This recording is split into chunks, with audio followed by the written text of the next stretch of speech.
আমরা যদি ৭১-এর মুক্তিযুদ্ধের মধ্য দিয়ে অর্জিত বাংলাদেশের সংবিধানকে অস্বীকার করি, লাখো শহীদদের রক্তে অর্জিত সংবিধানকে অস্বীকার করি, লাখো মামুনের ইজ্জতের সম্ভ্রমের বিনিময়ে যে সংবিধান, সেই সংবিধানকে অস্বীকার করি, আমরা যদি ৯০-এর গণঅভ্যুত্থানকে অস্বীকার করি, এমন একদিন আসতে পারে সেই দিনে হয়তো এই জুলাই সনদকে অস্বীকার করবে কেউ না কেউ। আমার জুলাই সনদ আমার জনগণের মুক্তির সনদ। আমার জুলাই সনদ বলেছেন, আমি এই সংবিধানকে ধারণ করব, এই সংবিধানকে সংশোধন করব। সংশোধন করে যে যে সংস্কারগুলো জুলাই সনদের মধ্যে অন্তর্ভুক্ত করা হচ্ছে সেইগুলো ইনকর্পোরেট করব। সেইটাই জুলাই সনদে, সেই পথ ধরে আমরা এগিয়ে যাচ্ছি। সুতরাং ওনারা যে পথ ধরে এগোচ্ছেন সেই পথ আমি বলবো উদ্দেশ্য প্রণোদিত। এটা লিগ্যাল টার্মিনোলজি, অন্যভাবে নেওয়া দরকার নেই, এটা অসৎ উদ্দেশ্য প্রণোদিত। মোহাম্মদ আসাদুজ্জামান, আইনমন্ত্রী। যে বিতর্কটা এসেছে জাতীয়ভাবে, সেই বিতর্কটার অবসান হওয়া প্রয়োজন। বলুন। মাননীয় স্পিকার, প্রথমেই বিরোধী দলের মাননীয় সংসদ নজিব সাহেব সাংবিধানিক যে থিওরিটিক্যাল ব্যাখ্যা দিলেন, সেই থিওরিটিক্যাল ব্যাখ্যার সাথে আমি একমত। আমার দ্বিমতের জায়গা হলো উনি কোন জায়গায় কোন ব্যাখ্যাটা ফিট করবে সেটা এক্সপ্লেন করতে পারেনি মাননীয় স্পিকার। সে জায়গাটায় আমি আপনাদেরকে বলতে চাই। মাননীয় স্পিকার, প্রশ্ন আমাদের সামনে উত্থাপন করা হয়েছে এই বিশেষ মিটিংয়ে, সভায়, জুলাই জাতীয় সনদ 2025-এর বাস্তবায়ন পদ্ধতি কি হবে। আমি সঙ্গত কারণেই বলছি, এই বিষয়ে কথা বলতে দাঁড়িয়ে যে জুলাই জাতীয় সনদ 2025-এর বাস্তবায়ন কীভাবে পদ্ধতিতে হবে সেটা জুলাই জাতীয় সনদেই ব্যাখ্যা করা আছে। মাননীয় স্পিকার, জুলাই জাতীয় সনদ স্বকীয়তায় ভরপুর। জুলাই জাতীয় সনদ স্বব্যাখ্যায়িত। জুলাই জাতীয় সনদ পরিপূর্ণভাবে স্বচ্ছভাবে রাজপথে দেওয়া রক্তের ঋণ হিসাবে যেভাবে স্বচ্ছভাবে প্রতিফলিত হওয়া দরকার সেভাবে প্রতিফলিত হয়েছে। সুতরাং জুলাই জাতীয় সনদ বাস্তবায়নের পদ্ধতিটাই হলো জুলাই জাতীয় সনদ ইটসেলফ। এখানে অন্য কোনো পদ্ধতির প্রয়োজন নাই। কেন নাই মাননীয় স্পিকার? ওনারা গণভোটের কথা বলছেন। গণভোটের অধ্যাদেশ যেটা কথা বলেছেন, অধ্যাদেশে ৩ ধারাকে রেফার করে গণভোট অধ্যাদেশের একটা শিডিউল দেওয়া হয়েছে মাননীয় স্পিকার। সেই শিডিউলের দিকে যদি তাকান, 30টা সাবজেক্টকে, জুলাই সনদের 30টা সাবজেক্টকে বলা হয়েছে ঐক্যমতের ভিত্তিতে হয়েছে। তার মধ্যে সেই শিডিউলের দেখেন মাননীয় স্পিকার, একটা জায়গা বলা হচ্ছে 17, তারপরে 20 অনুচ্ছেদ, জুলাই জাতীয় সনদের 17 এবং 20 অনুচ্ছেদের কথা বলা হচ্ছে। 17 এবং 20-এর মাঝখানে আমি আমার বক্তব্য তুলে ধরব। 17তে আছে আইনসভা গঠন। সংবিধানে রূপ যুক্ত করা হবে যে বাংলাদেশে একটি দ্বিকক্ষ বিশিষ্ট আইনসভা থাকবে, যা নিম্নকক্ষ এবং উচ্চকক্ষ সমন্বয়ে গঠিত হবে। আমরা তো বলছি যে হ্যাঁ হবে। তারপরে দেখেন 20 অনুচ্ছেদ, উচ্চকক্ষের সদস্যদের যোগ্যতা অযোগ্যতা, সেটাও আমরা বলছি ঠিক আছে। এখানে মাইলর্ড, আমাদের এলাকায় পান বিক্রির একটা গল্প বলি। মাননীয় স্পিকার, পান বিক্রির একটা গল্প বলি। যারা পানের বরজ করে পান বিক্রি করতে গেলে 1 পণ পানে 80টা পান থাকে।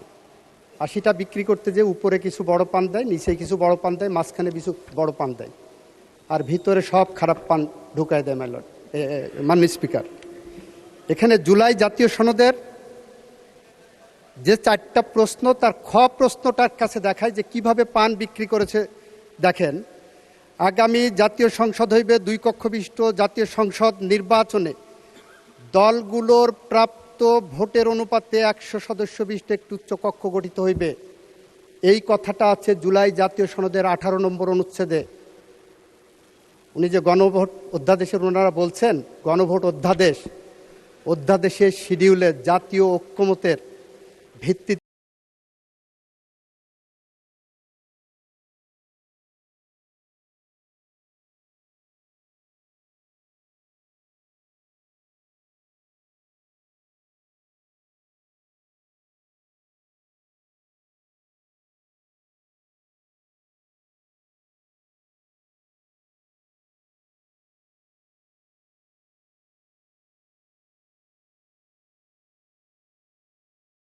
যে জনগণের ভোটের প্রপোর্শনালিটি অনুসারে পিআর অনুসারে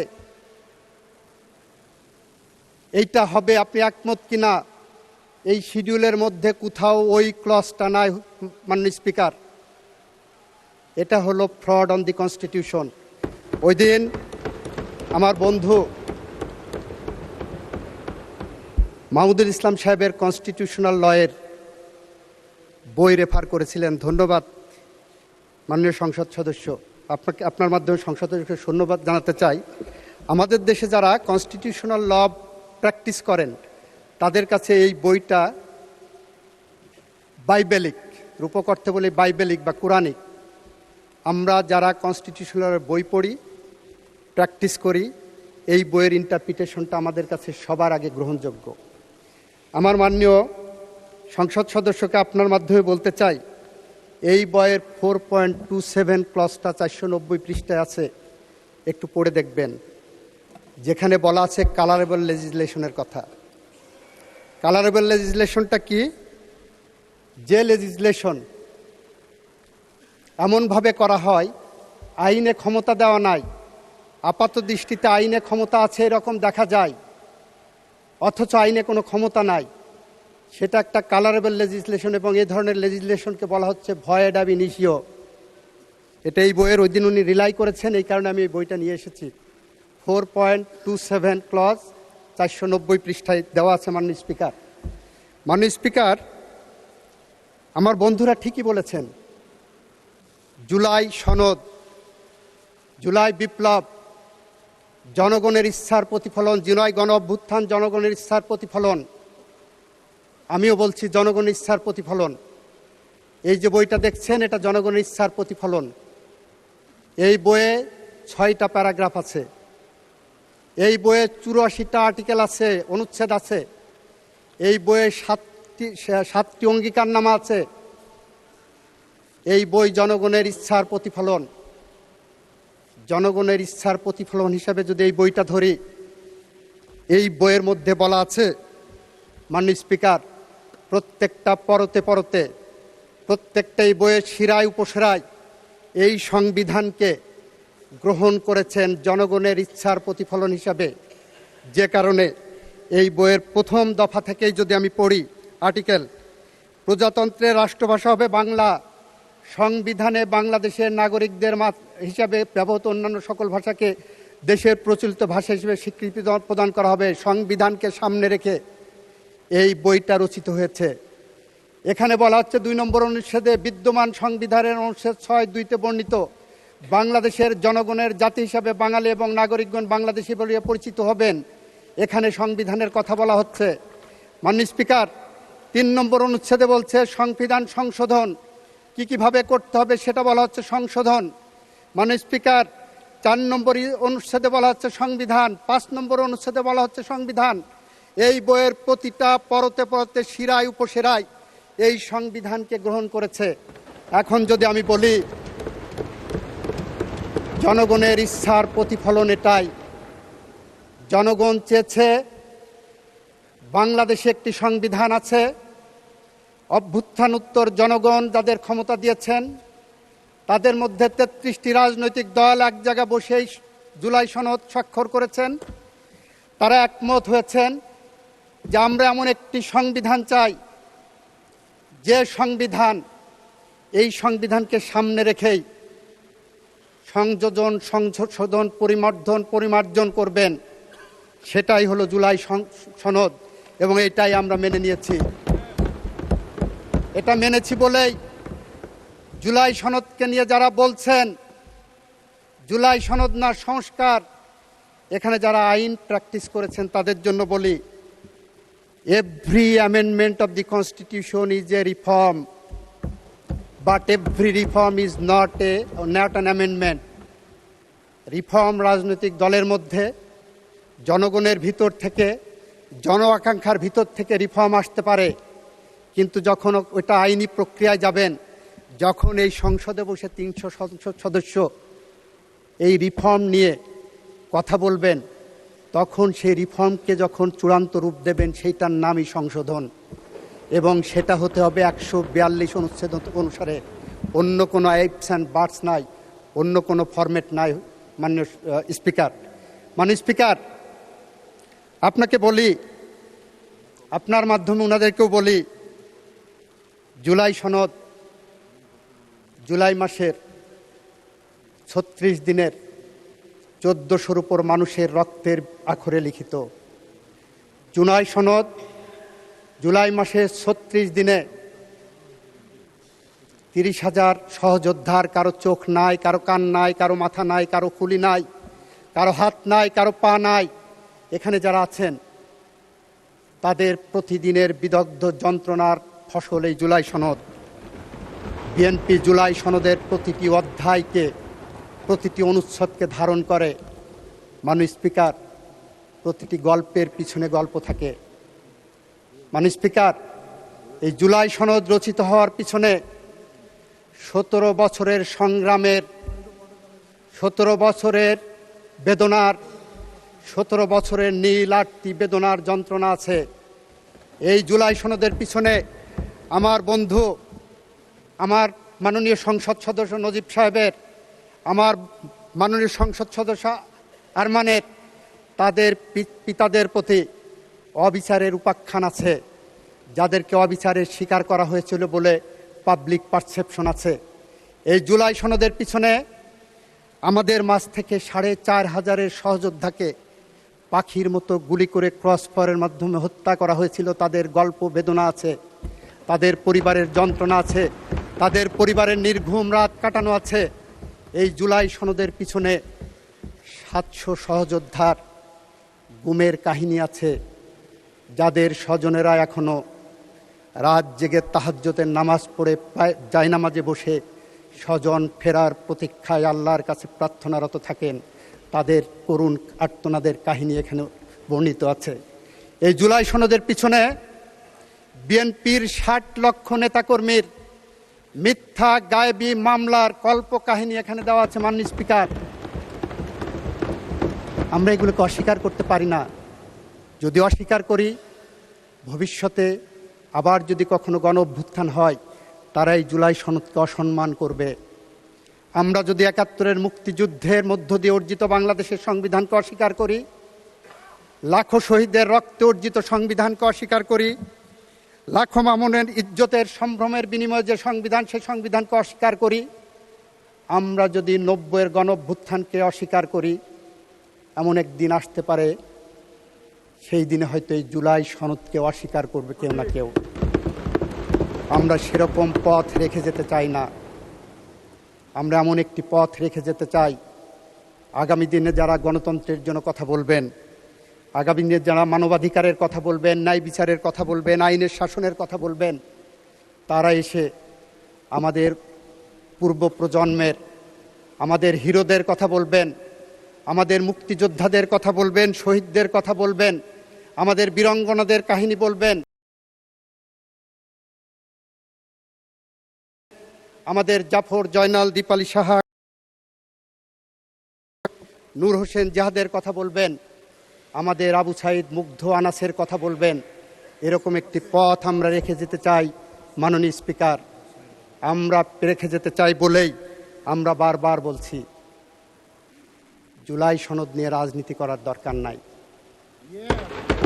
আমরা বারবার বলছি, আসুন জুলাই সনদের পথ ধরে হাঁটি। আপনারা বলছেন সংস্কার পরিষদ, আমরা বলছি জুলাই সনদ অ্যাজ এ হোল আমরা বাস্তবায়ন করব সংবিধানের মাধ্যমে। সেই যে সংশোধনীগুলো আনা হবে, প্রতিটি সংশোধনীর অপর নাম, ভালো নাম, প্রতিটি সংশোধনীর একটি নাম হলো সংস্কার। আবারও বলছি, every amendment of the constitution is a reform, but every reform is not an amendment of the constitution.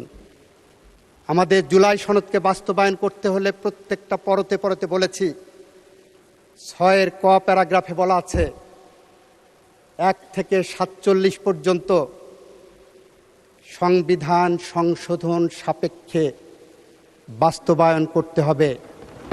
যারা এই সনদ রচনা করেছেন 33টি রাজনৈতিক দল, তারা এই কথা বলে কিন্তু ক্ষান্ত থাকতে পারতেন। আমাদের আইনে একটা বই পড়াই, আমরা পড়ি ইন্টারপ্রিটেশন অফ স্ট্যাটিউটস, যেখানে interpretation of statutes also interpretation of documents and literal meaning খুঁজে। সেই ইন্টারপ্রিটেশনে যদি আমরা যাই তাহলে দেখা যাবে জুলাই সনদে 6 ক দিলেই যথেষ্ট ছিল যে সংবিধান সংশোধন সাপেক্ষে, কিন্তু জুলাই সনদের 1 থেকে 47 পর্যন্ত অনুচ্ছেদের প্রত্যেকটা প্যারাগ্রাফে প্রত্যেকটা অনুচ্ছেদে বলেছেন সংবিধান সংশোধন সাপেক্ষে, সংবিধানে সংশোধন করে অন্তর্ভুক্ত করতে হবে। তাহলে আপনি এই ইন্টারপ্রিটেশনটা কোথায় রাখবেন? বলা হচ্ছে যে ইন্টারপ্রিটেশন দিতে গেলে কোনো অ্যাম্বিগুইটির প্রয়োজন নাই, কোনো অস্বচ্ছতা নাই, কোনো মেঘাচ্ছন্ন ভাব নাই। আমরা সেটাকেই ইন্টারপ্রিট করি।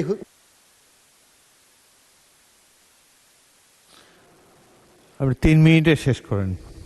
মাননীয় স্পিকার, আমার এক বন্ধু বলেছেন, আমাদের একজন মাননীয় সংসদ সদস্য বলেছেন এটা আইন প্রণয়ন সংক্রান্ত কি না। আমি বলছি এটা আইন প্রণয়ন সংক্রান্ত না, এটা জুলাই সনদকে কে কিভাবে দেখে, এটা জুলাই সনদ কিভাবে বাস্তবায়ন করা হবে সেইটার বিষয়ে। জুলাই সনদ কিভাবে বাস্তবায়ন করা হবে আমরা আগেও বলছি, এখনও বলছি, ভবিষ্যতেও বলবো। জুলাই সনদের লাইন ধরে আমরা এগিয়ে যাব। আমরা বলেছি এই সনদের পিছনে একদিকে যেমন জুলাই বিপ্লবের ভালোবেসে যারা নাম দিয়েছিলেন 36 জুলাই পর্যন্ত যাদের রক্তের রেখা আছে, বিগত 16 বছরের যারা রক্ত দিয়েছেন, জীবন দিয়েছেন, সর্বস্ব হারিয়েছেন, যারা অবিচারের শিকার হয়েছেন, আমার মাননীয় সংসদ সদস্যদের পিতাদের মতো, তাদের আর্তনাদ আছে। সুতরাং আমরা এই জুলাই সনদের পথ ধরে হাঁটব। আর গণভোট, আমি বললাম গণভোটের যে তফসিল দেওয়া আছে, এই যে সংসদে পিআর পদ্ধতি, জনগণের ভোটের ম্যান্ডেটের আলোকে প্রপোর্শনালিটি নির্ধারণ করা হবে। গণভোটের তফসিলের মধ্যে দেখেন 18 নম্বর অনুচ্ছেদ নাই। যদি 18 নম্বর অনুচ্ছেদ না থাকে তাহলে জনগণ এটা রাজনৈতিক দলগুলো একমত হয়নি, ইট ইজ অ্যাডমিটেড। ওটা কিভাবে হবে সেটাও জুলাই সনদেই বলা আছে। 18 নম্বর ক্লজের নোট অনুচ্ছেদ দেখেন, মাননীয় স্পিকার আপনার মাধ্যমে বলছে 18 নম্বর কলামের নোট অনুচ্ছেদ দেখেন, সেখানে স্পষ্ট বলা আছে রাজনৈতিক দলগুলো যদি তাদের নির্বাচন ইশতেহারে কোনো পদ্ধতি বলে থাকেন, এ সংক্রান্ত বিষয়ে বা কোনো কিছু বলে থাকেন, সেই রাজনৈতিক নির্বাচন ইশতেহারে সেটাই হবে আইন, that will prevail over the other clauses. এটাই ইন্টারপ্রিটেশন অফ ল। সবশেষে আবারও বলবো, আমার জুলাই সনদ আমার জনগণের মুক্তির সনদ। আমার জুলাই সনদ বলেছেন আমি এই সংবিধানকে ধারণ করব, এই সংবিধানকে সংশোধন করব, সংশোধন করে যে যে সংস্কারগুলো জুলাই সনদের মধ্যে অন্তর্ভুক্ত করা হচ্ছে সেইগুলো ইনকর্পোরেট করব। সেইটাই জুলাই সনদে, সেই পথ ধরে আমরা এগিয়ে যাচ্ছি।